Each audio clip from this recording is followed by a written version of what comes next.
Well, I don't know if you've noticed that a lot of our sketches feature pubs or bars. Man walks into the bar with a roll of tarmac under his arm. He says, 2 pints, please. 1 for me and 1 for the road. Ariel, Helvetica and Times New Roman walk into the bar. The bartender yells, get out, we don't serve your type in here. The barman says, we don't serve time travellers in here. A time traveller walks into the bar. Well, you've got to think about that. Can you explain that to Carol, please? A man goes into a bar with a small pet newt called Tiny. A pint for me and a half for Tiny, please, he says to the barman. The barman asks, why do you name him Tiny? The man says, because he's my newt.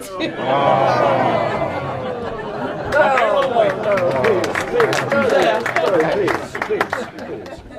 Now, many of you have asked repeatedly, how do the Oakford players select their productions? Well, it was one person, actually. What he actually said was, why the hell did you do that play? So, we're going to show you what goes on in a pre-production committee meeting. Following this, there will be an interval. Please use your time wisely to get even drunker and buy some raffle tickets.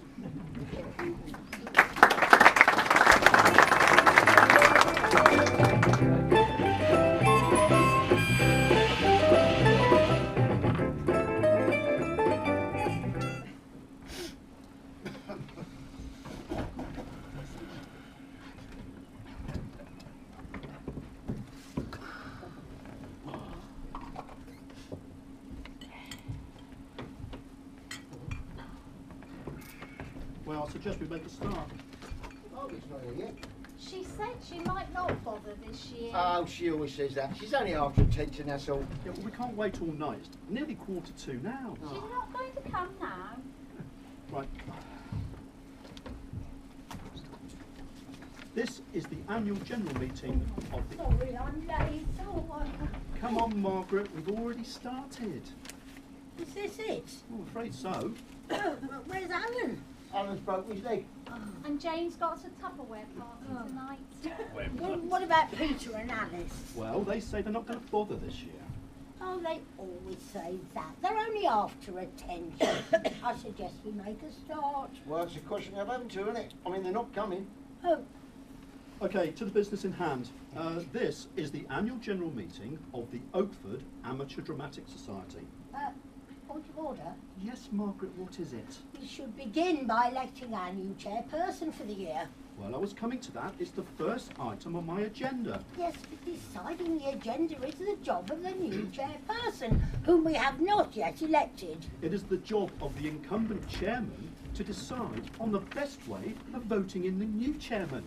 Chairperson, it could be a woman. All right, chairperson.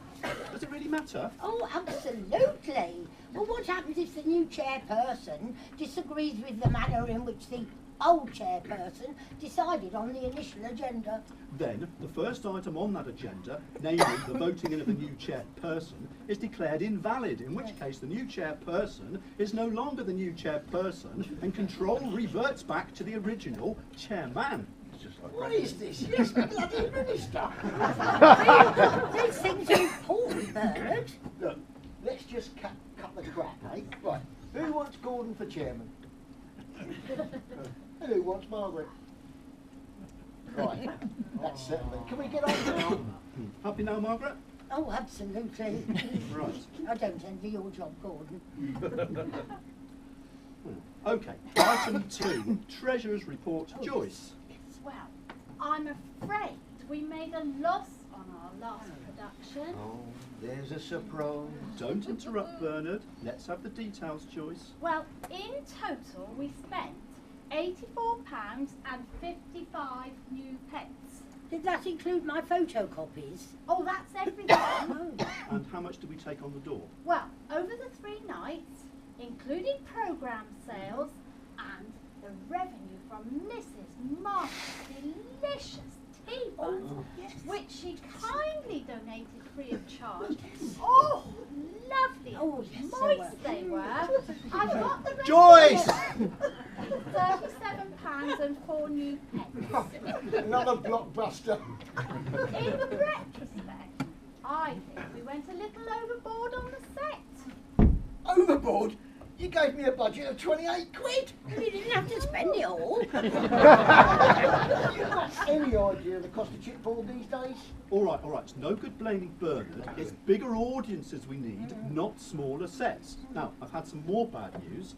I received a letter this morning from the chairman of the Village Hall Committee. Oh, well, that's predictable. I suppose the miserable old twat wants to put the Worse than that, I'm afraid. He actually wants us to start paying him some of it. Have we not been paying him then? Well, not for the last 3 years, no. Well, what do we owe him? £400.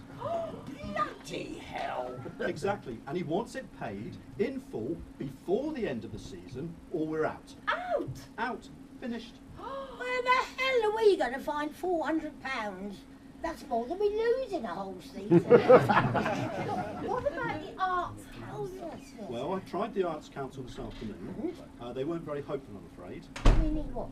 Well, they reckon with the amount they'd sponsored our losses over the last 3 years, they could have reopened the old club. And apparently they take bets at the office on how much we're going to lose on each production. Oh, the cheeky sods. Yeah, exactly. And apparently we no longer meet their criteria for support. And what's the meaning of that? I think that means no more money. Oh, well. Ah, What exactly? well. What exactly? You were going to ask me what exactly their criteria for support. Well, I'll tell you what their criteria. Firstly, we don't do theatre for children. No. We don't do theatre for ethnic or sexual minorities or prisons. We've no disabled actors. We're just plain Crap. Well, that's a great attitude. So they no longer support theatre for the masses. You can hardly describe our audiences as masses, Margaret. They stay away in droves. Oh, so we've had it then. Well, the Arts Council did offer one ray of hope. What's that? Well, they're not going to ask for their money back. Oh, Terrific. Yeah. No, there's only one way out of our crisis, and that is to make a huge profit on our next production. Which brings me neatly to item 2 on my agenda, suggestions for the next production. Does anybody have any thoughts? oh. Yes, Joyce. I'd like to do 7 brides for 7 brothers. Joyce, I know that's your favourite musical, but do you think there's a bit of a problem with us doing 7 brides for 7 brothers? Like what? Well, doesn't the title seem to suggest certain minimum casting requirements? How do you mean? There aren't enough of us, Joyce. You never want to do a musical. No. What about? What about Oklahoma? The same basic problem, Joyce. South Pacific? No, Joyce. Hey, you could have a crack at Robinson Crusoe. It's not a matter of wanting, Joyce. It's a matter of what is actually possible. Yeah, Gordon's right, Joyce. Quite apart from the problem with numbers, you seem to have overlooked the fact that none of us can sing. I can sing. No, Joyce, a musical's out of the question. So we'll end up doing what you want, as always. Look, okay, fine. That's settled it. For the opening production of the new season, Joyce will direct and star in our own adaptation of that famous musical, 2 Brides for 2 Brothers. You leave me out of it, mate. I'm just a set builder. Sorry, Joyce, better make that 2 brides for 1 brother. Well, we could always recruit some new members. Put an ad on the village notice board. Joyce, I would rather be the recruitment officer at the Chernobyl factory than for us.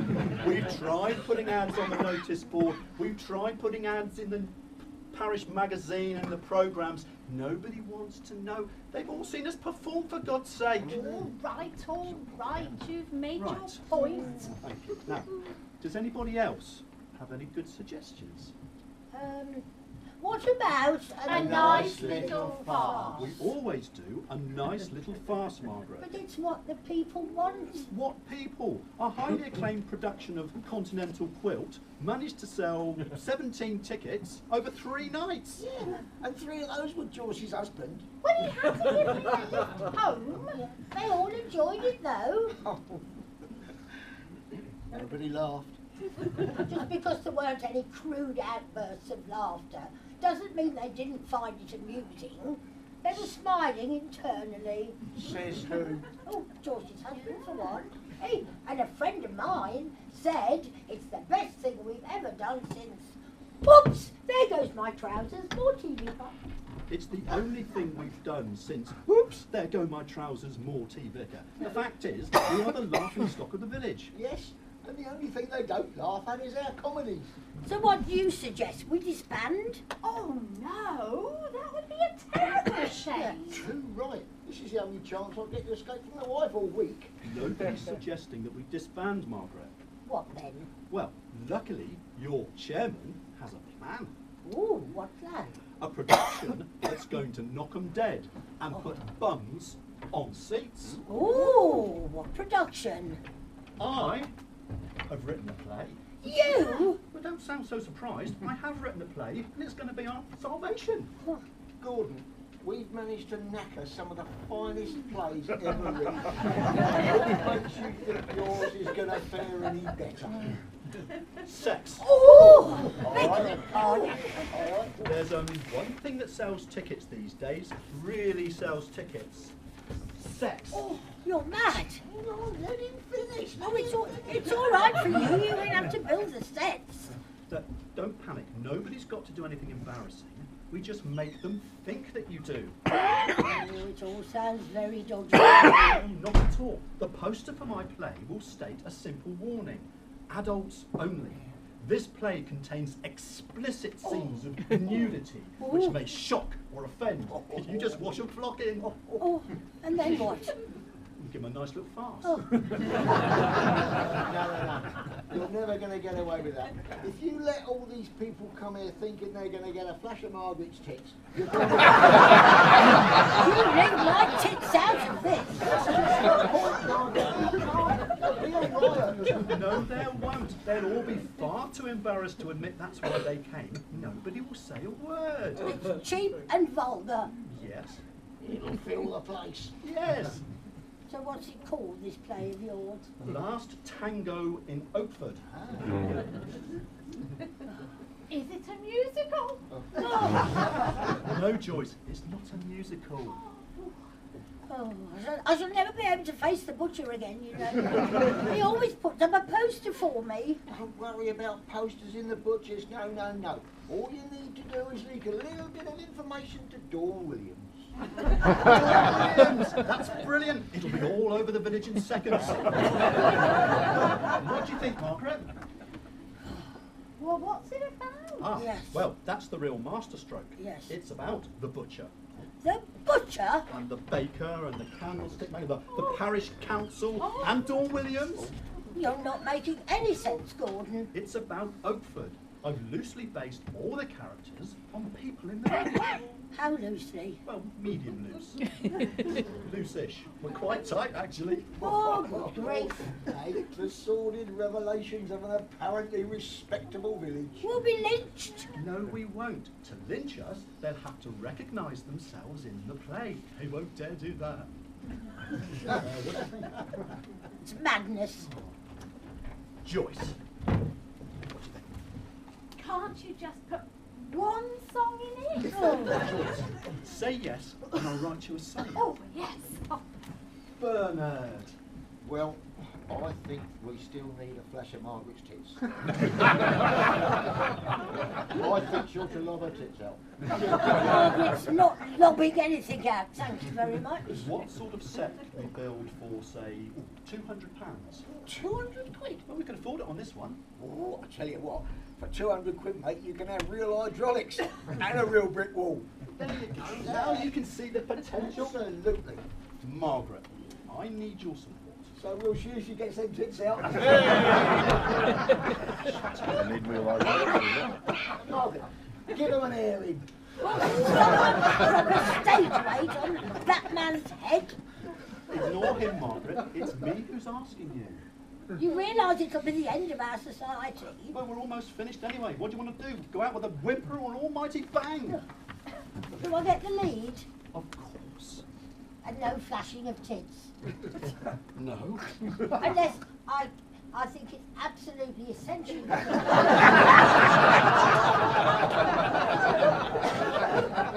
As you wish.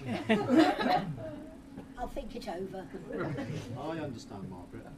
If you say no, I'll offer the lead to Joyce. I've thought it over. Let's do it. Right, excellent. Okay, ladies and gentlemen, if there's no other business, I suggest that we reconvene same time next week and begin our rehearsals.